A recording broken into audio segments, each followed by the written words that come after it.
आज हम रीजनिंग का प्रैक्टिस सेट 5वां देखेंगे। इसमें रीजनिंग के 20 इंपॉर्टेंट प्रश्न है। यदि आप एसएससी, रेलवे या किसी भी स्टेट एग्जाम्स की तैयारी कर रहे हो तो ये प्रैक्टिस सेट आपके लिए काफी इंपॉर्टेंट है, क्योंकि इस प्रैक्टिस सेट में जो प्रश्न दिए गए हैं उसी टाइप के प्रश्न आपकी परीक्षाओं में पूछे जाएंगे। तो चलिए हम शुरू करते हैं प्रश्न 1 से। हमारा पहला प्रश्न दिया है। प्रश्न कह रहा है कि निम्नलिखित श्रृंखला में प्रश्न चिन्ह के स्थान पर कौन सी संख्या आएगी। यानी यहाँ पर हमें संख्या दी है 102 से 110, 110 से 126, 126 से 150, 150 से 182 और अगली संख्या कौन सी आएगी ये हमें बताना है। ठीक है, तो जब भी आपको श्रृंखला के प्रश्न दिए जाए, ठीक है, और ऐसे प्रश्न आपको पूछे जाएंगे तो आपको क्या करना है, आपको हमेशा वहां पर अंतर निकालना। ठीक है, कैसे निकालना देखिए। जैसे यहाँ पर हमें दिया है 102, पहली संख्या 102 दी है और उसके बाद 110 लिखा है। ठीक है, यानी यहाँ पर देखिए 8 को जोड़ा गया है। ठीक है, यानी कि 8 का अंतर है। फिर देखिए उसके बाद 110 से 126 लिखा है। यहाँ पर देखेंगे तो यहाँ पर कितना जोड़ा है, 16 को जोड़ा गया है। ठीक है, फिर देखिए 126 से 150 लिखा है। यहाँ पर देखेंगे तो 24 को जोड़ा है। ठीक है, कितना जोड़ा है, 24 को, यानी 24 प्लस किया है। फिर देखिए यहाँ पर 150 से 182 लिखा है अगली संख्या, तो यहाँ पर कितना जोड़ा है, तो यहाँ पर 32 को जोड़ा गया है। ठीक है, कितना, 32 को। अब देखिए यहाँ पर 8 को जोड़ा था, फिर 16 को, यहाँ पर 24 को, फिर 32 को, तो अगला कौन सा जुड़ेगा ये देखिए। तो आप अगर यहाँ पर ध्यान से देखोगे तो जैसे 8 एकम 8, 8 दूनी 16, 8 त्रिया 24, 8 चौका 32, यानी अगली संख्या हमारी 8 पंजे 40, यानी यहाँ पर क्या होगा, प्लस 40 हो जाएगा। ठीक है, तो आपको क्या करना है, 182 में 40 प्लस करोगे तो आपका उत्तर आ जाएगा। देखिए जैसे 182 में 40 को जोड़ेंगे तो यहां पर कितने हो जाएंगे, 222 हो जाएंगे। ठीक है, कितने, 222। तो ऑप्शन में देखिए 222 हमारे ऑप्शन डी में दिया है, तो ऑप्शन डी हमारा यहाँ पर सही होगा। ठीक है, तो ये हमारा सीजीएल 2019 में इवनिंग में पूछा गया था। ठीक है, तो आपको इसे पुराने प्रश्न जरूर पढ़ के जाना है। चलिए हम बढ़ते हैं प्रश्न 2 पे। अब दूसरे नंबर का प्रश्न है। प्रश्न कह रहा है कि ध्यान से देखिए, उस संख्या युग्मों का चयन करें जिसमें दो शब्दों के बीच ठीक वही संबंध है जो संबंध दिए गए संख्या युग्म के शब्दों के बीच है। यानी दोस्तों आपको लगभग यहाँ पर 20 चैप्टर के प्रश्न मिलेंगे, 20 प्रश्न। ठीक है, सभी प्रश्न अलग अलग चैप्टर के, सभी चैप्टर के। ठीक है, तो देखिए यहाँ पर हमें ये प्रश्न कह रहा है कि जैसे यहाँ पर जिस तरह इन संख्या का आपस में संबंध है, ठीक है, ऐसा ही संबंध किस ऑप्शन में हमें ये देखना है। तो सबसे पहले आपको क्या करना है, यहाँ पर देखिए आपको सबसे पहले इनका आपस में संबंध पता करना है कि यहाँ पर ये संख्या कैसे लिखी है। ठीक है, ये भी हमारा सीपीयू में पूछा गया था 2019 में। ठीक है, तो देखिए आपको पुराने प्रश्न जरूर पढ़ना चाहिए। उससे क्या होता है कि जब भी टीसीएस एग्जाम कंडक्ट करवाती है तो पुराने प्रश्न के आधार पर ही लेती है। ठीक है, तो देखिए जैसे यहाँ पर क्या लिखा है, 216, यानी ये संख्या क्या है, तो ये संख्या 6 का घन है। ठीक है, फिर देखिए अगली संख्या हमारी क्या है, 343, यानी यहाँ पर ये संख्या क्या है, तो ये 7 का घन है। यानी आप कहोगे कि देखिए पहले तो 6 का घन पहली संख्या, उसके बाद 1 प्लस करके दूसरी 7 का घन है। ठीक है, यानी इसमें +1 करके उसका घन लिखा है, यानी दोनों संख्या क्या है, घन है। तो हमें ऐसा ही ऑप्शन देखना है इसके जैसा। तो यहाँ पर देखिए ऑप्शन ए को देखिए, ये तो हमारी क्या है, 6 का घन है। ठीक है, 216, लेकिन 727 किसी का घन नहीं होता है। ठीक है, तो इसीलिए ऑप्शन पहला तो नहीं होगा। फिर ऑप्शन दूसरे में देखेंगे तो ये हमारा 13, 31 तो 11 का घन है, लेकिन 1009 किसी का नहीं होता है, तो ऑप्शन डी भी नहीं होगा। ठीक है, फिर यहाँ पर देखिए 27 और यहाँ पर 25 लिखा है। यहाँ पर देखेंगे तो 27 क्या है, 3 का घन है। ठीक है, क्या है यहाँ पर 3 का घन क्या है, 27 है। ठीक है, ये 27 3 का घन है और 125 5 का घन है। ये किसका है, 5 का घन है। तो यहाँ पर तो दोनों संख्या क्या लिखी है, घन ही लिखी है। ठीक है, लेकिन यहाँ पर देखिए दोस्तों, यहाँ पर दोनों संख्या घन लिखी है, लेकिन हमें क्या करना है, ऐसा देखना है जस्ट बाय, यानी 6 में 1 जोड़ा गया था, लेकिन यहाँ पर 2 प्लस हो रहा है। ठीक है, कितना, 2 प्लस। तो हमें क्या करना है, इस ऑप्शन को भी नहीं लेना है, अभी नहीं लेना है, ऑप्शन डी के बाद ले सकते। अब देखिए यहाँ पर देखें तो 8 लिया है, यानी कि 8 क्या है, तो 8 है 2 का घन। फिर यहाँ पर 27 लिखा है, तो 27 क्या है, 3 का घन। अब यहाँ पर देखिए, यहाँ पर ये देखिए, यहाँ पर भी 2 में 1 प्लस करने पर 3 हो रहा, और 3 का यहाँ पर घन लिखा है, यानी कि सेम इसके जैसे। तो यहाँ पर ऑप्शन हमारा कौन सा वाला होगा, डी। यहाँ पर सी वाला नहीं होगा और डी वाला होगा। ठीक है, अगर डी वाले में ऐसा नहीं होता तो हम यहाँ पर सी वाले को ले सकते थे। ठीक है, लेकिन यहां पर हमारा ऑप्शन डी हो जाएगा। अब चलिए हम बढ़ते हैं प्रश्न 3 पे। अब तीसरे नंबर का प्रश्न दिया है। प्रश्न कह रहा है कि नीचे दिए गए विकल्पों में से लुप्त संख्या ज्ञात कीजिए। यानी दोस्तों यहाँ पर आपको क्या करना है, जो प्रश्नवाचक चिन्ह दिया है यहाँ पर संख्या बताना, ठीक है। तो आप सभी प्रश्नों को अच्छे से समझे और अच्छे से इनकी लॉजिक समझते चले, ठीक है। और साथ ही साथ आप भी खुद से सोल्व करने की जरूर कोशिश करें। तो देखिए यहाँ पर क्या करना है, हमें जो प्रश्नवाचक चिन्ह दिया यहाँ पर संख्या पता करना है। तो जब भी आपको ऐसे प्रश्न मिले और जो बड़ी संख्या है सबसे पहले उससे पता करना। तो बड़ी संख्या कहां पर है, देखिए यहाँ पर 169 बड़ी संख्या है, यहाँ पर 144 बड़ी संख्या है। तो इसका मतलब यहाँ पर है कि यहाँ पर भी बड़ी संख्या होगी। तो हमें बड़ी संख्या पता करना है, तो इन संख्या को हमेशा क्या करें कि हमें सामने वाली संख्या मिले, ठीक है। तो देखिए यहाँ पर हम सबसे पहले पता करते हैं कि 144 कैसे लिखा है। तो देखिए अगर हम इन संख्या को आपस में जोड़ देते हैं, ठीक है, आपस में जोड़ेंगे तो कितने हो जाएंगे, 7 और 5 12, ठीक है। और 12 का वर्ग करते हैं तो 12 का वर्ग 144 होता है, 144 यहाँ पर दिया है, ठीक है। फिर देखिए सेम तरीके से हमें दूसरा कॉलम देखना है। जैसे हमने यहाँ पर जोड़ा था तो इसे भी हम आपस में प्लस करेंगे। तो 9 और 4 को जोड़ेंगे तो कितना हो जाएंगे, 13 हो जाएंगे, ठीक है। और 13 का वर्ग करेंगे जैसा यहाँ पर किया था तो 13 का वर्ग 169 होता है और यहाँ पर दिया है। अब आपको यहाँ पर पैटर्न पता चला होगा कि जिसे पहले कॉलम में संख्या को जोड़ के उसका वर्ग लिखा है लास्ट में, यहाँ पर भी दोनों संख्या को जोड़ के लास्ट में उसका वर्ग लिखा है। तो हम भी क्या करेंगे, यहाँ पर इन दोनों संख्या को जोड़ेंगे सबसे पहले और उसका वर्ग लिखेंगे, ठीक है। तो 8 और 6 कितना होते हैं, 14 होते हैं, ठीक है। और 14 का वर्ग करेंगे तो 14 का वर्ग कितना होता है, 196 होता है। यानी जो प्रश्नवाचक चिन्ह यहाँ पर क्या होगा, 196, ठीक है।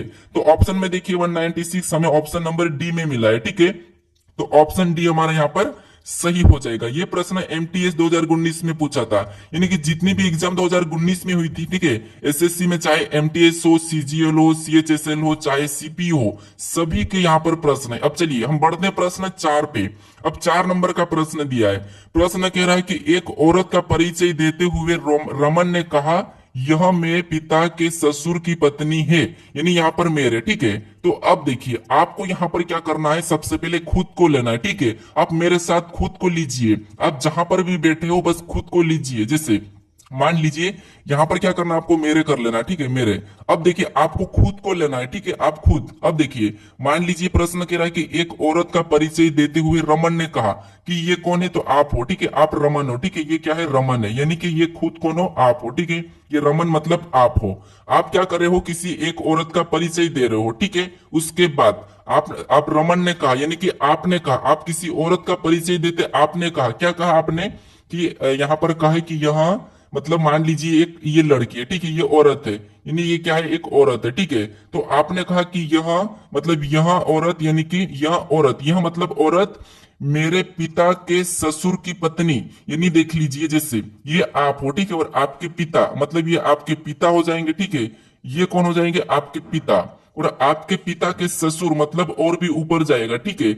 ये क्या हो जाएंगे, आपके पिता के ससुर मतलब ससुर और ऊपर चले गया, ठीक है। आपके पिता के ससुर की पत्नी, यानी ससुर की पत्नी मतलब इस ससुर के पास, यानी कि ये ससुर की पत्नी है, ठीक है, पत्नी है।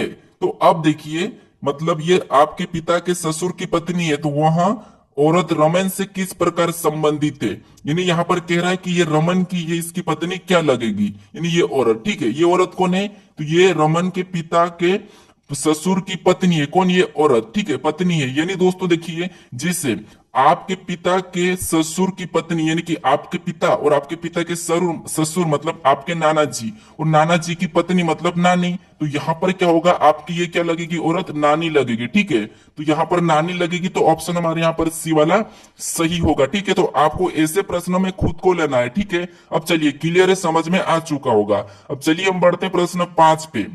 अब 5वें नंबर का प्रश्न दिया है। प्रश्न कह रहा है कि उस वेन आरेख का चयन करें जो निम्नलिखित वर्गों के बीच सही संबंध को दर्शाता है, ठीक है।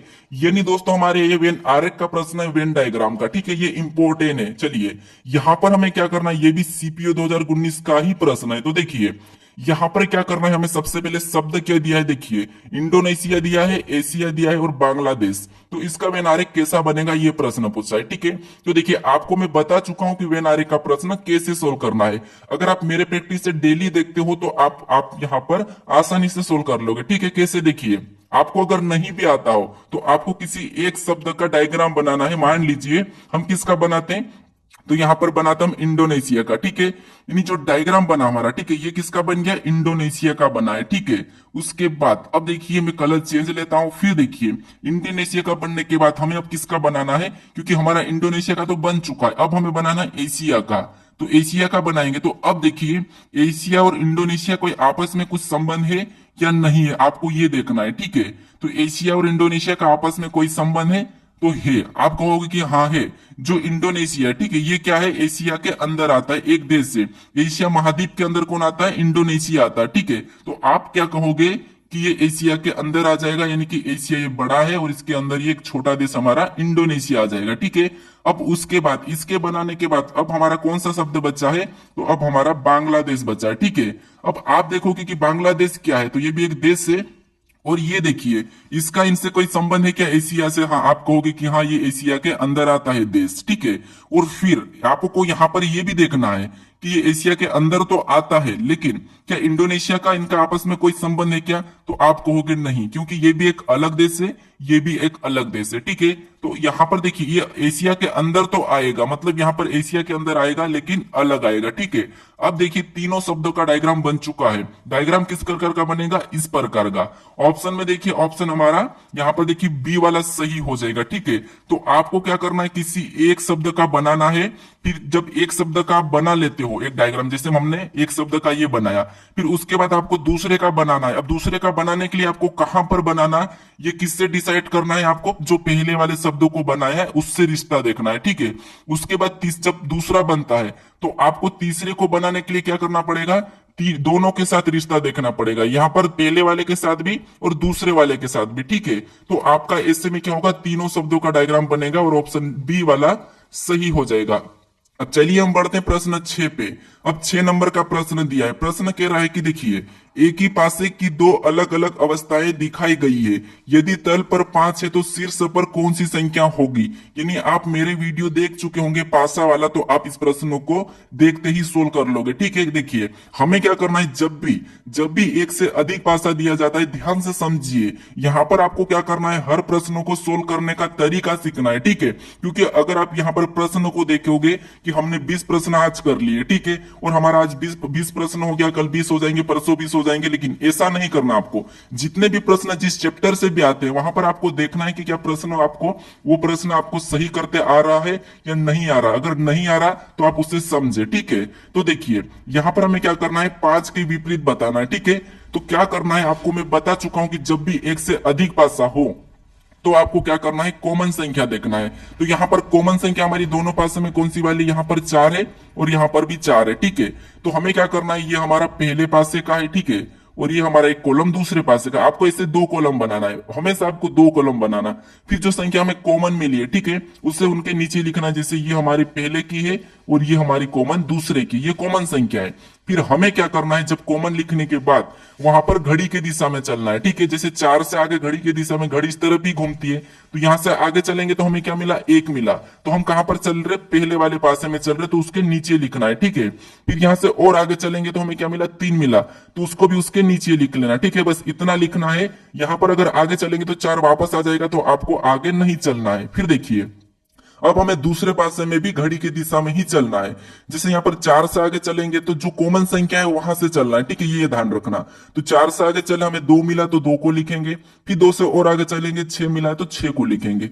अब जो संख्या हमारी आमने सामने, ठीक है, ये क्या है, एक दूसरे के विपरीत है। अब आपको ये पता है कि पासा में 1 से लेके 6 तक क्या होती, फलक होती है, ठीक है। तो हमारी 1 से 6 तक फलक होती है, और जो अंक हमारा यहाँ पर गायब है, यानी कौन सा अंक गायब है, तो आप कहोगे कि 5 हमारा यहाँ पर गायब है। तो जो गायब है वो क्या हो जाएगा, कॉमन संख्या का विपरीत हो जाएगा, ठीक है। अब देखिए हमें किसका पूछा है, अगर 3 का पूछा जाता तो 6, 1 का पूछा जाता तो 2, 2 का 1, 3 का 6, 6 का 3। हमें किसका पूछा गया है, 4 का पूछा गया, तो 4 का 5 और 5 का 4, यानी हमें किसका था, 5 का पूछा था, तो 5 का क्या हो जाएगा, 4 हो जाएगा, ठीक है। ऑप्शन में देखिए 4, हमें ऑप्शन में कहां पर दिया है, ऑप्शन में बी में दिया, तो ऑप्शन बी हमारा सही होगा। ये भी सीजीएल 2019 मॉर्निंग शिफ्ट में पूछा था। अब चलिए हम बढ़ते हैं प्रश्न 7 पे।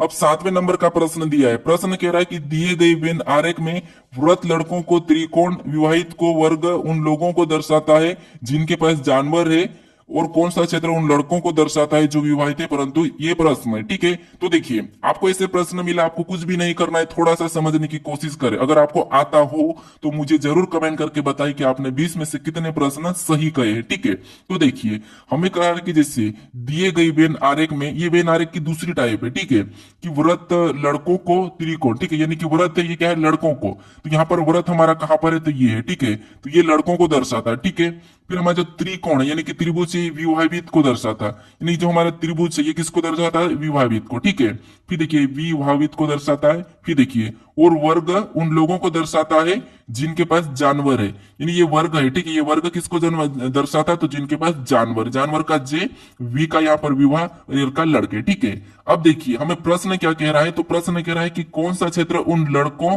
को दर्शाता है जो विवाहित है परंतु जिनके पास जानवर नहीं है। अब जानवर नहीं है ये कहा है, तो ये हमारा किसका है, जानवर का है। तो इसके अंदर जितने भी अंक है हमें उनको नहीं लेना है। क्यों, क्योंकि इसने कहा है कि जानवर नहीं है, तो ये 3 को नहीं लेंगे, 2 को नहीं लेंगे, 5 को नहीं लेंगे। हमें जानवर को नहीं है बोला तो हमें इसको लेना ही नहीं है। अब हमें क्या करना है, जो कौन सा क्षेत्र लड़कों को दर्शाता है जो कि विवाहित है, यानी हमें ऐसा अंक देखना है जो यहाँ पर लड़कों भी हो और विवाहित भी है। तो देखिए 1 को देखेंगे तो केवल लड़का है, 6 को देखेंगे तो केवल विवाहित है, लेकिन 4 हमारा दोनों के अंदर है। ठीक है, तो क्या है, 4 हमारा यहाँ पर दोनों के अंदर है, तो यही हमारा हो जाएगा क्षेत्र 4 जो कि दोनों को दर्शाते हैं। ऑप्शन में देखिए, ऑप्शन हमारा यहाँ पर डी वाला सही हो जाएगा। ठीक है, अब चलिए हम बढ़ते हैं प्रश्न 8 पे। अब 8वें नंबर का प्रश्न दिया है, प्रश्न कह रहा है कि देखिए गणित कार्य, यानी दोस्तों ये हमारा प्रश्न कौन सा है, देखिए गणित कार्य में रमन ने जितने सवाल सही हुए उतने ही 3 गुने गलत हुए। यदि उसने कुल मिलाकर 72 सवाल बनाए तो उसने गणित कार्य में कितने सवाल सही बनाए। यानी दोस्तों ये प्रश्न हमारा कहाँ का प्रश्न है, ये प्रश्न विविध का है। ठीक है, कहाँ का है, विविध का है। अब विविध का प्रश्न मैं क्यों पूछ रहा हूँ, क्योंकि दोस्तों आपको हाल ही की परीक्षाओं में विविध के प्रश्न भी देखने को मिल रहे हैं। ठीक है, इसीलिए अब देखिए जैसे यहां पर हमें यह कहा रहा कि गणित के कार्य में रमन ने जितने सवाल सही हुए, यानी कि जितने सवाल सही हुए उससे 3 गुने गलत हुए। तो यदि उसने कुल मिलाकर 72 सवाल बनाए तो उसने गणित कार्य में कितने सवाल सही किए। यानी देखिए रमन ने टोटल कितने सवाल बनाए, तो 72 बनाए, और इसमें से 3 गुने इसके क्या हो गए, गलत हो रहे। ठीक है, जितने भी सही किए उसके 3 गुने गलत हो रहे। तो जब भी आपको यहाँ पर जो 3 गुना दिया है तो आपको क्या करना है, इसे 3 से काट लेना है। ठीक है, जब इसे 3 से काटेंगे तो 3 एकम 3, 3 दूना 6। अब देखिए यहाँ पर हमें 3 से काटना है। ठीक है, तो 3 से काटेंगे, 3 दूना 6, 1 बचा, 3 चौको 12, यहाँ पर कितने आ रहे, 14 आ रहे। ठीक है, यानी कि देखिए 18, यहाँ पर क्या करना है आपको 3, यानी कि देखिए 3 से काटेंगे तो देखिए यहाँ पर तो 24 आ रहा है। ठीक है, लेकिन आपको क्या करना है, इसने ये कहा है कि गणित के कार्य में कितने सवाल सही किए। ठीक है, तो इसके 3 गुना, यानी इसके हमें क्या करना है, जो जितना भी सवाल सही हुआ है उसके 3 गुना गलत हुए। ठीक है, तो इसको क्या करेंगे हम, देखिए जैसे 72 है। ठीक है, 72 तो इसने बनाए हैं, यानी दोस्तों यहाँ पर देखिए इसका 4 गुना कौन सा होगा, तो 4 गुना। ठीक है, तो इसका 3 गुना हम हटाएंगे, तो यहां पर क्या करेंगे आपको ये समझना है। ठीक है, तो देखिए 3 गुने गलत हुए यानी कि 1 गुना उसका सही होगा, यानी कि 4। तो इसको अभी 4 से काटना है। 4 से क्यों काट रहा हूं, क्योंकि देखिए जितने सवाल सही हुए उसके 3 गुना गलत हुए। तो देखिए हम क्या करेंगे, 3 और 1 4 गुना काटेंगे। देखिए यहाँ पर देखिए 4 एकम 4, 3 बता, तो 4 8 32, यहाँ पर 18 सवाल इसके क्या रहे, सही हुए। ठीक है, 18 सही हुए। जब उसने 18 सही किए और सही करने के साथ साथ इसने 3 गुना गलत किया, तो टोटल कितने बनेंगे, तो आप कहोगे यहाँ पर टोटल 72 हो जाएंगे। ठीक है, तो यहाँ पर देखिए जिससे हमें यहाँ पर क्या बताना था कि कितने सही बने, तो 18 सही बने। ठीक है, अगर 18 सही बने और 18 के ही 3 गुने गलत हुए तो वो 72 है। ठीक है, तो ऑप्शन हमारा यहाँ पर डी वाला सही हो जाएगा। चलिए हम बढ़ते हैं, ये भी एसएससी सीएचएसएल में पूछा था। ठीक है, अब हमारा प्रश्न 9वां है। अब प्रश्न कह रहा है कि देखिए प्रश्न को ध्यान से समझे। प्रश्न कह रहा है कि यहाँ पर यदि ए का अर्थ भागित बी का अर्थ गुना सी का अर्थ प्लस डी का अर्थ माइनस तो निम्नलिखित व्यंजक का मान क्या होगा। ठीक है, तो ये हमारा सीपीओ 2019 में पूछा था। तो आपको यहाँ पर कोई ज्यादा वो सोल्व करने की कोई दिक्कत नहीं। आपको क्या करना है, यहाँ पर जो समीकरण दिए, ठीक है, इससे लिखना है। कैसे लिखना है, देखिए यहाँ पर सबसे पहली संख्या हमें क्या दी है, 12। तो हमें क्या लिखना है, 12 को लिखना है। फिर हमें क्या मिला है, बीच में मिला है बी। देखिए तो बी का अर्थ इसने कहा है कि बी का अर्थ यहाँ पर गुणा का, तो हम क्या करेंगे, बी की जगह गुणे को चिन्ह लगाएंगे, फिर वापस इस 12 को लिखेंगे। ठीक है, अगली संख्या हमारी 12। आपको क्या करना है, जहां पर भी लेटर दिया वहां पर चिन्ह लगाना है। ठीक है, फिर अगला हमें क्या मिला, ए, और ए का अर्थ इसने क्या है, भागित का। ठीक है, तो हम क्या करेंगे, यहाँ पर भागित का चिन्ह लगा के अगली संख्या 4 लिख लेंगे। ठीक है, उसके बाद अगला हमें कौन सा लेटर मिला, सी, और इसने कहा कि सी का अर्थ है इसने प्लस का, तो हम क्या करेंगे, यहाँ पर प्लस लगाएंगे। उसके बाद हम क्या करेंगे, अगली संख्या 5 को लिखेंगे। फिर हमें क्या मिला, बीच में डी मिला है। ठीक है, और डी का अर्थ है इसने माइनस का, तो माइनस लगा के हम 1 को लिखेंगे। ठीक है, तो ये -1।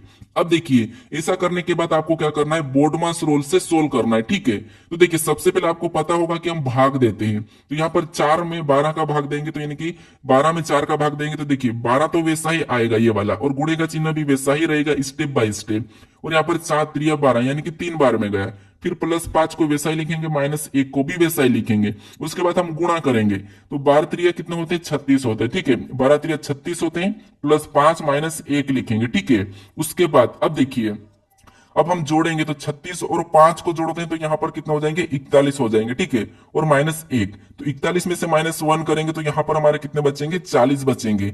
ऑप्शन में देखिए 40, ऑप्शन हमारा कहां पर 40 है, तो हम देखेंगे ऑप्शन हमारे यहां पर बी में दिया है। ठीक है, तो बी वाला हमारा सही हो जाएगा। तो ऐसे प्रश्न आपको दिए जाएंगे तो आपको क्या करना है, जहां पर लेटर है वहां पर आपको चिन्हों को रखना है। ठीक है, फिर सोल्व कर लेना है। चलिए हम बढ़ते हैं प्रश्न 10 पे। अब 10वें नंबर का प्रश्न दिया है। प्रश्न क्या कह रहा है, देखिए यहां पर हमें दिया है कि 5 लोग एफ जे एन आर और वी एक वृत्ताकार मेज के चारों ओर केंद्र की ओर मुंह करके बैठे हैं, लेकिन जरूरी नहीं कि इस क्रम में ही बैठे हैं। तो आपको क्या करना है कि ये 5 लोग हैं और वृत्ताकार में बैठे हैं। दोस्तों ये बैठक अवस्था का प्रश्न है, इंपॉर्टेंट है। ठीक है, तो थोड़ा सा ध्यान से समझे आपको कैसे सोल्व करना है। अगर आपको अभी तक नहीं भी आता हो तो समझिए।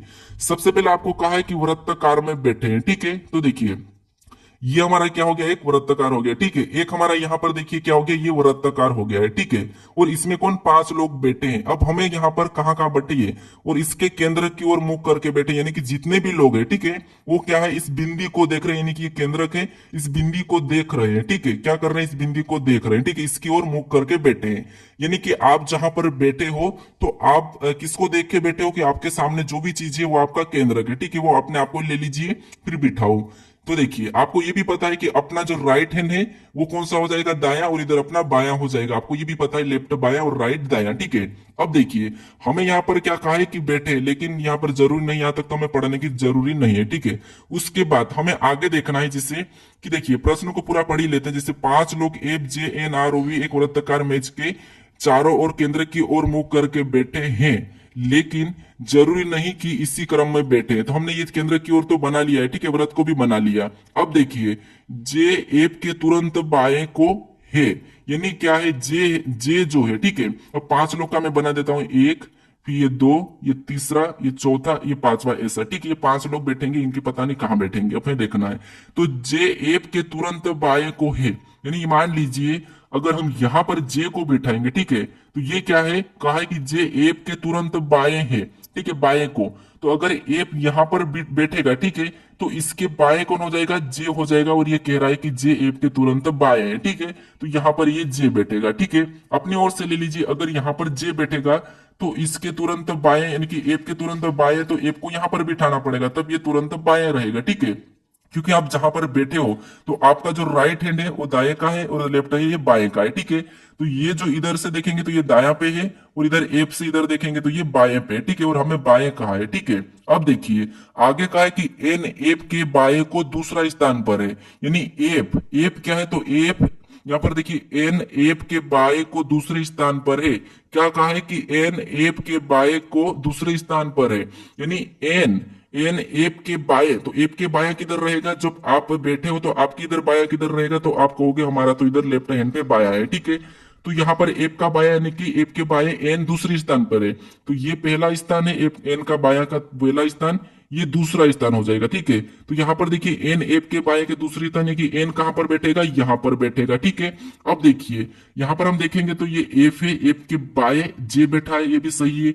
एफ के बाएं दूसरे स्थान पर एन बैठा, प्रश्न कहा था वो भी सही बैठा है। ठीक है, अब आगे देखिए, आगे कहा गया है कि वी जे के बाएं को दूसरे स्थान पर है। ठीक है, वी जे के बाएं के बाय को दूसरे स्थान पर, यानी कि वी जे के बाय को दूसरे स्थान पे, यानी यहाँ पर अगर जे है तो इसका बाया किधर होगा, इधर होगा, और दाया इधर होगा। ठीक है, तो ये जे के दूसरे स्थान पर है, मतलब यहाँ पर देखिए बाय को जे के दूसरे स्थान पर कौन है, वी है, तो ये दूसरे स्थान पर वी हो जाएगा। ठीक है, अब देखिए आगे प्रश्न कह रहा है कि जे के दाई और दूसरे स्थान पर कौन बैठा है। ठीक है, अब हमें क्या करना है, हमने 4 लोगों को बिठाया, अब हमारा एक स्थान खाली छूटा है, वहां पर कौन बैठेगा, तो आप कहोगे वहां पर आर ऑटोमेटिक बैठ जाएगा। अब ये 5 लोग अपने बैठ चुके हैं। ठीक है, अब प्रश्न पूछा है कि जे के दाई और दूसरे स्थान पर कौन है, तो अब देखिए जे के दाई और दूसरे स्थान पर कौन है ये हमें देखना है। ठीक है, एक बार आप प्रश्न को पढ़ लो, जैसे जे एप के तुरंत बाएं है, तो ये जे एप के तुरंत बाएं है। ठीक है, सही है। फिर देखिए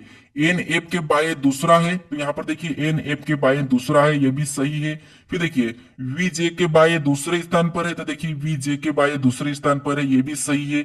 फिर जो बचा था वो हम यहाँ पर बिठा दिए, 5 लोग टोटल हो गए। अब हमें पूछा है कि जे के दाई और दूसरे स्थान पर कौन बैठा है, तो देखिए जे का बाया इधर है, आपको पता है, और जे का दाया इधर है, और हमें दूसरे स्थान पर पूछा है, तो जे के पहला स्थान तो ए पे और दूसरा स्थान आर हो जाएगा। ठीक है, तो कौन बैठा है, आर बैठा है। आर ऑप्शन में देखिए तो आर हमारा ऑप्शन डी में दिया है, तो ऑप्शन डी हमारा यहाँ पर सही हो जाएगा। ठीक है, भले ही समय लगा है लेकिन आपको समझ में आ चुका होगा।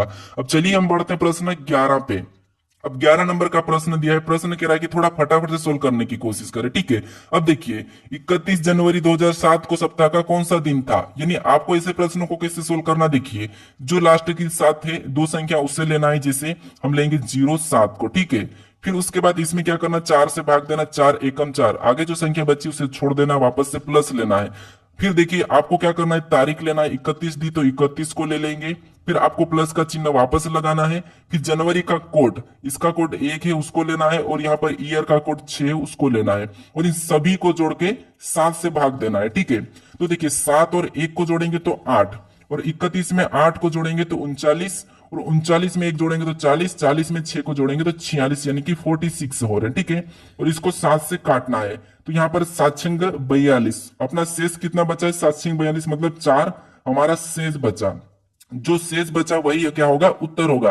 यानी 1 नंबर पे रविवार, 2 नंबर पे सोमवार, 3 नंबर पे मंगलवार, 4 पे बुधवार, 4 हमारा शेष बचा था, यहाँ पर बुधवार होगा। यानी ऑप्शन में देखिए ऑप्शन हमारा डी वाला सही होगा, वेडनेसडे। ठीक है, अगर आपको ये प्रश्न सोल्व करते नहीं आता है, थोड़ी सी भी दिक्कत आ रही है, तो मैं इसका वीडियो बना के डाल चुका हूं, सारे कोड वहां पर मिल जाएंगे। उस वीडियो को देखने के बाद आपका कैलेंडर में कोई भी डाउट नहीं रहेगा। ठीक है, तो आप इस वीडियो को जरूर देख लीजिए, आपको यहाँ पर भी आई बटन में मिल जाएगा। ठीक है, यहाँ पर क्लिक कर लीजिए। ठीक है, अब चलिए हम बढ़ते हैं प्रश्न 12 पे। अब 12 नंबर का प्रश्न दिया है, प्रश्न क्या कह रहा है, उस आकृति का चयन करें जो अगली आकृति श्रृंखला में आएगी।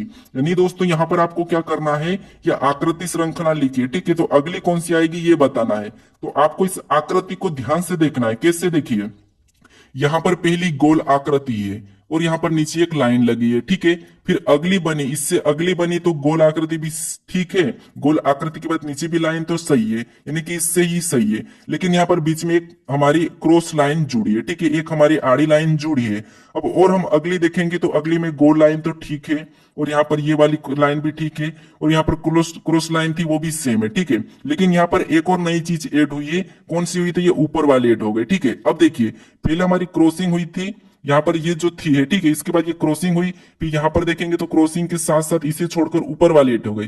तो अगली हम देखेंगे तो अगली कौन सी ऐड होगी, तो आप कहोगे यहाँ पर देखिए ये तो रहेगा, उसके बाद ये भी रहेगा, ये भी रहेगा, और ये भी रहेगी। अब अगली यहाँ पर हमारे प्रश्नवाचक पर एक कौन सी आकृति होगी, तो यहाँ पर ये वाली ऐड हो जाएगी। ठीक है, कौन सी लाइन, ये वाली लाइन। ऑप्शन में देखिए ये वाली लाइन, तो ये वाली लाइन हमें ऑप्शन नंबर सी में मिली है। ठीक है, तो ऑप्शन सी हमारा सही हो जाएगा। ठीक है, क्योंकि देखिए सबसे पहले कहा यहाँ पर क्या हुआ था ये समझिए, यहाँ पर सिंगल नीचे लाइन थी और ये भी हमारा खाली था, लेकिन यहाँ पर भी सिंगल लाइन और खाली तो रहा, लेकिन यहाँ पर सबसे पहले ज्वाइन होने की बारी किसकी, इस लाइन की थी। ठीक है, और अगली बार जो आकृति बनी उसमें ये ज्वाइन और ये लाइन तो ठीक है, फिर इसमें इस लाइन की बारी नहीं आई, फिर ऊपर वाली लाइन की बारी आई ज्वाइन होने की, तो अगली वापस से किसकी बारी आ जाएगी, तो आप कहोगे यहाँ पर ये क्रॉसिंग और ये लाइन और ये लाइन तो वही है, अब इसकी बारी रहेगी। तो ऑप्शन हमारा यहाँ पर सी वाला सही हो जाएगा। ठीक है, अब चलिए हम बढ़ते प्रश्न 13 पे। अब 13 नंबर का प्रश्न दिया है। प्रश्न कह रहा है कि नीचे दी गई आकृति में कितने वर्ग है, यानी दोस्तों यहाँ पर आपको वर्ग काउंट करके बताना है। तो आप अगर ध्यान से देखोगे तो यहाँ पर एक और ये दूसरा, ये सिंगल तो आपको दिख रहे हैं, ठीक है, इससे आपको मतलब नहीं है, ये सिंगल दो तो आप गिन चुके हैं, ठीक है। अब देखिए आपको क्या करना, आपके पास ये लाइन बची है, ठीक है, इनको गिनना है। तो आपको मैं यहाँ पर आकृति बता चुका हूँ कि आकृति कैसे गिनना है वर्ग में, ट्रिक से। तो देखिए जो एरो है आपको लिखना है यहाँ पर एक, फिर यहाँ पर दो और यहाँ पर तीन, ठीक है, ये आपको ऐसा लिखना है, ठीक है। देखिए कैसे, यहाँ पर एक, फिर यहाँ पर देखिए दो और यहाँ पर तीन, सेम उसी तरह से यहाँ पर भी एक, फिर यहाँ पर दो और यहाँ पर तीन, ठीक है। ऐसा लिखने के बाद आपको मैं बता चुका हूं कि क्या करते हैं अपन, लास्ट से लास्ट वाली के साथ गुणा करते हैं, यानी कि 3 गुणे 3, ठीक है। फिर यहाँ पर भी लास्ट से लास्ट वाली मतलब 2 गुना 2, फिर यहाँ पर भी लास्ट से लास्ट वाली मतलब 1 गुना 1, ठीक है। अब 3 त्रिया 9, यहाँ कर 2 दूना 4 और यहाँ पर एक एकम एक, और सभी को जोड़ना है। तो प्लस करेंगे तो यहाँ पर कितने हो जाएंगे, 9 4 13, 13 1 14, ठीक है। यहाँ पर प्लस करने पर 14, और हमें दो यहाँ पर दिख रहे थे, एक और ये दो, तो 14 में क्या करेंगे, दो को प्लस करेंगे, यानी यहाँ पर कितने हो जाएंगे, 16 हो जाएंगे, ठीक है। कितना हो जाएंगे, 16 हो जाएंगे। ऑप्शन में देखिए 16 हमें ऑप्शन नंबर डी में दिया है, ठीक है। तो ऑप्शन डी हमारा यहाँ पर सही हो जाएगा। तो अगर आपको ये ट्रिक नहीं भी आती हो तो आप इस वीडियो को क्या करोगे, आकृति गिनना जिसपे मैं वीडियो बना चुका हूं वहां पर आप जाके देख लेना। चलिए हम बढ़ते हैं प्रश्न 14 पे। अब 14 नंबर का प्रश्न इंपोर्टेंट प्रश्न, यहाँ पर देखिए ये भी हमारा एमटीएस में ही पूछा था, प्रश्न सभी की सभी हमारे पूछे गए ही है, ठीक है। अब देखिए कागज का एक टुकड़ा मुड़ा हुआ है, जैसा कि नीचे दिए गए आंकड़ों में दिखाया गया है। नीचे दिए मतलब दिए गए उत्तर के आंकड़ों में इंगित करें कि इसे खोलने पर कैसा दिखाई देगा। यानी दोस्तों यहाँ पर देखिए हमें एक ये जो टुकड़ा दिख रहा है, ठीक है, इसे हम पूरा मोड़ के खोलेंगे तो कैसा दिखेगा, ये प्रश्न पूछा है। अब आपको पेपर कटिंग के फोल्डर, अगर पेपर कटिंग फोल्डर के अगर प्रश्न नहीं भी आते हैं तो थोड़ा सा समझिए, आप इसके बाद कभी गलती नहीं करोगे। कैसे, देखिए जैसे यहां पर हमें चिन्ह क्या मिल रहा है, तो ये यहां से ये लाइन मिली है, ठीक है, और ये यहां से ये वाली और बीच में एक हमारा त्रिभुज है, ठीक है। तो अब देखिए यहां पर अगर हम पहली डायरेक्शन, अगर इसको हम पूरा यहां पर ये नीचे की ओर हम मोड़ देंगे, ठीक है, तो वैसा की वैसा ये छप जाएगा। कहां पर छपेगा, तो ये ऊपर की ओर सामने की ओर छपेगा। तो यहाँ पर छोटा सा त्रिभुज बनेगा, ये लाइन हमारी वैसी ही रहेगी, और यहाँ पर हमारी एक लाइन यहाँ पर देखिए, यहाँ पर ये तो रहेगी, ठीक है, और फिर एक लाइन ऐसी बनेगी, ठीक है, ये बन जाएगी। अब हम इसे क्या करेंगे, दूसरी डायरेक्शन में पूरा इधर से यहाँ पर मोड़ के लाएंगे, तो ये दोनों की दोनों यहाँ पर तो ये सेम छपेगा, ठीक है, ये यहाँ पर सेम छप जाएगा। यहाँ पर त्रिभुज की एक, यानी कि यहाँ पर भी क्या हो जाएगा, त्रिभुज हो जाएगा, ठीक है, और ये लाइन भी ऐसे ही हो जाएगी, ठीक है, और इधर से भी क्या हो जाएगा, ये ऐसा हो जाएगा, और यहाँ पर भी ये त्रिभुज हमारा यहाँ पर ऐसा बन जाएगा, ठीक है। यानी ये जो डाई ये है कि सेम वगैरह हमारा चारों खानों में बनेगा, ठीक है, खानों में। अब देखिए ये हमें ऑप्शन में देखना है कि कौन सा वाला ऑप्शन सही है। तो देखिए यहां पर देखेंगे तो जो त्रिभुज का ये डायरेक्शन ये नीचे की ओर झुका है, और यहाँ पर देखिए ऊपर की ओर, लेकिन ये दोनों एक डायरेक्शन में रहना था, तो ऑप्शन ए वाला नहीं होगा। ऑप्शन डी में देखिए, ऑप्शन बी में देखिए हमारा ये त्रिभुज का लाइन सही नहीं है, इनका भी डायरेक्शन चेंज है, तो ये भी नहीं होगा। ऑप्शन हमारा सी में देखिए ये दोनों की दोनों ऊपर है, ये दोनों की दोनों नीचे है, तो ये हमारा यहाँ पर सही हो जाएगा, ठीक है। यहाँ का भी ये डायरेक्शन चेंज है, तो ये भी नहीं होगा, मतलब ऑप्शन सी ही हमारा यहाँ पर इसके जैसा इंगित करने पर दिखेगा, ठीक है। अब चलिए हम बढ़ते हैं प्रश्न 15 पे। अब 15 नंबर का प्रश्न दिया है, प्रश्न सरल है। प्रश्न को देखिए, जैसे मेहनत का सफलता से ठीक वही संबंध है जो संबंध अपराध का किससे है। यानी हमें यहाँ पर यह बताना है, जिस प्रकार मेहनत का संबंध अगर सफलता से है उसी प्रकार अपराध का किससे होगा, ये बताना है, ठीक है। तो आपको यहाँ पर प्रश्न वैसे सरल है, जैसे अगर अपन मेहनत करेंगे तो हमें सफलता मिलेगी। यानी आप डेली आप वीडियो देखोगे, डेली आप प्रैक्टिस करोगे तो आपको 100% सफलता मिलनी है, ठीक है। जितना आप प्रैक्टिस करोगे उतना ही आप माहिर हो जाओगे उस सब्जेक्ट में, ठीक है। तो आपको क्या करना है, डेली एक भी जो भी विषय है आपको डेली प्रैक्टिस करना है, ठीक है। डेली प्रैक्टिस करना है, आपको क्या करना है, बस एक वीडियो ही देखना है 30-40 मिनट का, बस आपका प्रैक्टिस हो गया पूरे चैप्टर का। जैसे कि मैं आपको यहाँ पर बताता हूँ सभी चैप्टर के वीडियो, ठीक है, यानी कि सभी चैप्टर का मैं एक वीडियो में सभी चैप्टर के प्रश्न लेके आता हूँ। अगर आप इस वीडियो को, मेरे पूरे वीडियो को देख लेते हो तो आपको एक पूरी रीजनिंग की क्या होती है, प्रैक्टिस हो जाती है, ठीक है। तो ये आपको ध्यान रखना है कि प्रैक्टिस जितनी करोगे उतनी आपको सफलता मिलेगी। तो चलिए यहाँ पर क्या करना है, एक बात आप होगी, अभी तक इस चैनल को सब्सक्राइब नहीं करे तो प्लीज सब्सक्राइब जरूर कर लीजिएगा। अब देखिए, जैसे मेहनत करने पर हमें क्या मिलती है, सफलता मिलती है। तो अपराध करने पर क्या मिलेगा हमें, आप कहोगे अपराध करने पर, ऑप्शन में देख लीजिए अगर नहीं भी पता हो तो।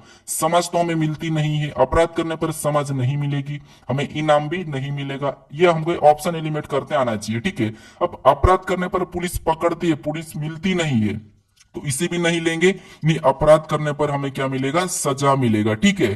तो ऑप्शन हमारा यहाँ पर देखिए ए वाला क्या होगा, सही जवाब होगा। अपराध करने पर हमें पनिशमेंट मिलेगी, यानी कि सजा। अब चलिए हम बढ़ते हैं प्रश्न 16 पे।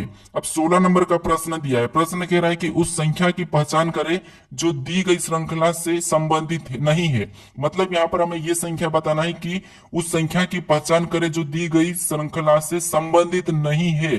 तो आपको जो संबंधित नहीं है वो देखना है। तो देखिए यहां पर अगर आप ध्यान से देखोगे तो ऐसी संख्या अगर आपको मिले तो आपको क्या करना, जैसे संख्या देखिए यहां पर संख्या बड़ी है, वैसी रही है, बड़ी है, घटी है, बड़ी है, बड़ी है, घटी है। अगर ऐसी संख्या मिले तो आपको एक छोड़ के एक चलना है। कैसे, यहां पर देखिए 2 से 6 मतलब +4 है, ठीक है। फिर एक 6 से 8 मतलब +2 है। फिर 8 से 12 मतलब प्लस यहाँ पर वापस से क्या है, 4 है। फिर 12 से 14 मतलब यहाँ पर +2 है।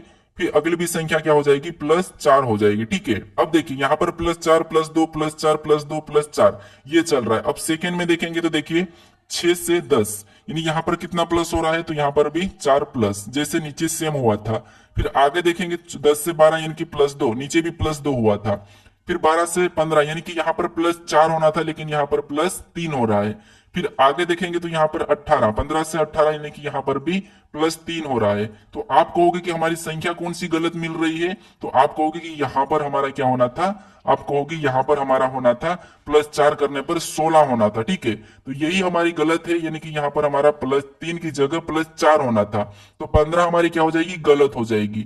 तो हमारा यहाँ पर ऑप्शन में देखिए 15 हमारा यहाँ पर सही जवाब होगा, ठीक है। कौन सा होगा, 15। आप कहोगे कि इससे तो फिर अगली संख्या भी हमारी गलत आ रही है, अगली हम 18 भी गलत है, तो हम 18 को भी यहाँ पर हम ले सकते हैं।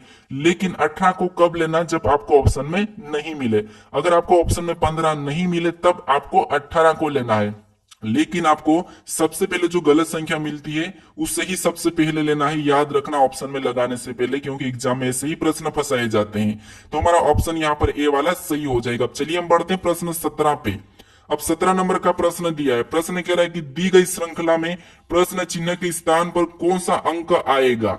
यानी दोस्तों यहाँ पर देखिए हमें इस आकृति के अंदर कुछ संख्या दी है और एक प्रश्नवाचक चिन्ह है। यहाँ पर कौन सी संख्या आएगी ये पूछा है, ठीक है। तो जब भी आपको ऐसे प्रश्न सोल्व करना है तो जो प्रश्नवाचक चिन्ह दिया है उसी की जगह यहाँ पर 220 कैसे लिखा और यहाँ पर 80 कैसे लिखा है ये पता करना है, ठीक है। जिस तरीके से यहाँ पर 80 लिखा है और यहाँ पर 220 लिखा है उसी तरीके से आपको यहाँ पर संख्या बतानी है, ठीक है। तो सभी में आपको सेम तरीका यूज करना है। तो देखिए जैसे यहां पर हम क्या करेंगे, एक बार यहां पर देखिए 12 8 तो 96 होते हैं, जो यहाँ पर 80 दिया है इसमें गुणा करेंगे तो हमारे नहीं आना है।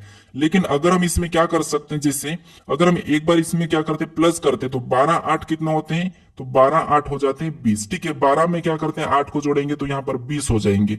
फिर उसके बाद अगर हम एक बार इससे माइनस कर लेते हैं, ठीक है, तो 12 में से 8 को घटाएंगे तो कितने बचते हैं, 4 बचते हैं। कितने बचते हैं, 4। और इनका आपस में गुणा करेंगे तो 20 चौका 80, ठीक है। और 80 यहाँ पर दिया है। अब इसी तरीके से हमें दूसरे वाले को देखना है। तो यहाँ पर सबसे पहले एक बार क्या करना है, जोड़ना है। तो 16 और 4 को जोड़ेंगे तो 16 4 कितने होते हैं, और 16 और 6 सॉरी 16 और 6 तो आप कहोगे यहाँ पर 22 होते हैं, ठीक है। और एक बार इससे माइनस करना है तो 16 में से 6 को माइनस करेंगे तो कितने बचेंगे, 10 बचेंगे। और फिर इनको क्या करना है, गुणा करना है, क्योंकि हमने भी यहाँ पर गुणा किया था। तो यहां पर गुणा करेंगे तो देखिए 222 में 10 का गुणा करेंगे मतलब 22 में 10 का गुणा करेंगे मतलब 220, और 220 भी यहां पर दिया है। अब एक ही तरीके से दोनों संख्या को लिखिए तो तीसरी संख्या भी उसी तरीके से बताना है, ठीक है। तो यहां पर क्या करना है, सबसे पहले माइनस करना है। तो 25 में से यानी कि सबसे पहले आपको प्लस कर लेना है, ठीक है। तो 25 और 20 को जोड़ेंगे तो यहाँ पर कितने हो जाएंगे, आप कहोगे यहाँ पर 45 हो जाएंगे, ठीक है। और एक बार इसे माइनस करेंगे तो 25 और 20 को माइनस करेंगे तो कितने बचेंगे, 5 बचेंगे। फिर देखिए 5 इनको क्या करना है, गुणा करना है। तो 45 में 5 का गुणा करना है, ठीक है। तो यहाँ पर क्या हो जाएगा, 5 5 25 का 5, 80 का 2, 5 20 और 22 यानी कि यहाँ पर देखिए 200 कितना हो जाएंगे, 25 हो जाएंगे। यहाँ पर कितना हो जाएंगे, 225। ठीक है, तो जो हमारा प्रश्नवाचक चिन्ह दिया है यहाँ पर क्या होगा, 225 होगा। ठीक है, 225 हमें ऑप्शन में देखना है। ऑप्शन में देखिए, ऑप्शन हमारे यहाँ पर बी में दिया है, तो जो प्रश्नवाचक है यहाँ पर 225 होगा, यानी कि 225 हमारा यहाँ पर सही जवाब होगा। ठीक है, ये भी CHSL 2020 में पूछा था। चलिए हम बढ़ते हैं प्रश्न 18 पे। अब 18 नंबर का प्रश्न दिया है। प्रश्न कह रहा है कि देखिए, दिए गए पैटर्न का ध्यानपूर्वक अध्ययन करें और उस आंकड़े का चयन करें जो प्रश्न आकृति में दिए गए पैटर्न को पूरा करेगा। यानी हमें यहाँ पर क्या करना है दोस्तों, जो प्रश्नवाचक चिन्ह दिया है यहाँ पर संख्या, यानी कि कौन सा विकल्पों को रखे कि हमारी ये आकृति पूरी होगी। ठीक है, तो देखिए यहाँ पर हमें क्या करना है, सबसे पहले तो ये वाली लाइन लेना है। ठीक है, ये वाली लाइन ऑप्शन में देखिए, सबसे पहले हमें वैसे ही ये वाली लाइन, तो यहाँ पर देखिए, यहाँ पर तो है ये वाली लाइन, यहाँ पर भी है और यहाँ पर भी है। ठीक है, लेकिन ऑप्शन सी में नहीं है, ऑप्शन डी में तो है, लेकिन हमारी पीछे की लाइन ये वाली लाइन नहीं है। ठीक है, तो ऑप्शन डी को भी नहीं लेंगे। ठीक है, तो हमने सबसे पहले कौन सी ली, तो हमारा ऑप्शन सी तो नहीं होगा। फिर हमें कौन सी लाइन लेना है, ये वाली लाइन है लेना, तब पूरी होगी। ठीक है, तो ये वाली लाइन हमारी यहाँ पर देखिए, यहाँ तो डबल है और यहाँ पर है ही नहीं, तो ऑप्शन में ए वाला ही ए में दिए, तो ए वाला सही होगा। फिर हमें ये पीछे की लाइन है, तो यहाँ पर पीछे की लाइन लेना है, तो यहाँ पर भी पीछे की लाइन है, मतलब ऑप्शन ए को रखेंगे तो ये आकृति पूरी हो जाएगी। ठीक है, तो ऑप्शन ए वाला हमारा सही हो जाएगा। अब चलिए हम बढ़ते हैं प्रश्न 19 पे। अब 19 नंबर का प्रश्न दिया है, प्रश्नों को अच्छे से समझे। ठीक है, प्रश्न कह रहा है कि कथन कथन कह रहा है कि सभी भोर दिन है, यानी देखिए आपको यहाँ पर इसका डायग्राम बनाना है कि ये भोर मतलब मैं बी लेता हूं, ये जैसा कि जो कथन कह रहा है। ठीक है, इस कथन के बारे में निष्कर्ष क्या कह रहा है हमें ये बताना है। तो सबसे पहले हम कथन को देखेंगे। ठीक है, कि जैसे सभी कथन भोर यानी कि सभी, देखिए सभी भोर दिन है। ठीक है, कथन कह रहा है कि कथन पहला कह रहा है कि सभी भोर दिन है, तो ये जितने भी भोर है, ठीक है, यहाँ पर ये भोर का डायग्राम है, ये सभी के सभी क्या है, दिन है, तो ये इसके दिन के अंदर आएंगे, यानी ये हमारा किसका डायग्राम बना, तो मैं यहाँ पर कलर चेंज लेके ये दिन का बना, और दिन का मैं ले लेता हूं डी, तो डी मतलब दिन, बी मतलब भोर। ठीक है, अब दूसरा कह रहा है, देखिए कोई दिन रात नहीं है, मतलब रात का अलग बनेगा। ठीक है, क्योंकि रात कोई दिन रात नहीं है तो हम उसे अलग बना लेंगे। ठीक है, अब इसके बारे में निष्कर्ष क्या कह रहा है हमें ये देखना है। तो पहला निष्कर्ष कह रहा है कि कोई रात दिन नहीं है, तो देखिए कोई भी रात दिन नहीं, यानी कि रात और दिन का कोई संबंध नहीं है, तो ये बात तो सही है कि पहला तो सही कह रहा है। ठीक है, कि कोई भी रात दिन नहीं है। फिर देखिए दूसरा देखेंगे कि कुछ भोर रात है, तो यहाँ पर भोर है और यहाँ पर रात है, क्या इनका आपस में कोई संबंध है क्या, तो नहीं है। तो यहाँ पर कुछ कैसे हो सकता है, तो ये दूसरा वाला तो ये गलत कह रहा है। ठीक है, तो हमारे यहाँ पर देखिए निष्कर्ष कौन सा वाला सही कह रहा है, पहला वाला, तो केवल हमारा निष्कर्ष पहला ही सही होगा, यानी कि ऑप्शन ए हमारा यहाँ पर सही हो जाएगा। अब चलिए हम बढ़ते हैं प्रश्न 20 पे। अब 20वें नंबर का प्रश्न दिया है। प्रश्न क्या कह रहा है, देखिए नीचे 4 विकल्प दिए गए हैं, 3 किसी न किसी प्रकार समान है लेकिन एक असमान है, अलग चुने। यानी आपको क्या करना है, यहाँ पर 4 विकल्प दिए गए हैं और 4 विकल्प में से 3 किसी न किसी तरह समान है लेकिन एक असमान है। ठीक है, वो बताना है। तो दोस्तों आपको क्या करना है, इस प्रश्न का मुझे सही जवाब कमेंट करके बताना है कि सही जवाब क्या होगा, ये मुझे कमेंट करके जरूर बताए। ठीक है, तो ये आपके लिए आज का होमवर्क। ठीक है, आप अभी तक इस चैनल को सब्सक्राइब नहीं करे हो तो यहाँ पर एक लोगो मिलेगा, इस पर क्लिक करके जरूर सब्सक्राइब कर ले। ठीक है, और इससे पहले वाले पार्ट को नहीं देखे हो तो इस वीडियो पर क्लिक करके आप इस पार्ट को भी जरूर देख लीजिएगा। अगर आपको इसकी प्ले लिस्ट चाहिए तो यहाँ पर आपको साइट में मिल जाएगी, यहाँ पर इस प्ले लिस्ट को भी आप खोलकर जरूर देखिएगा सारे वीडियो। तो आप सब्सक्राइब जरूर करें यहाँ पर क्लिक करके। चलिए हम मिलते हैं नेक्स्ट वीडियो में, और इसका मुझे आंसर जरूर बताइए, क्वेश्चन नंबर 20 लिख के मुझे सेंड करें कि कौन सा ऑप्शन है। ठीक है, चलिए अब मिलता हूं नेक्स्ट वीडियो में।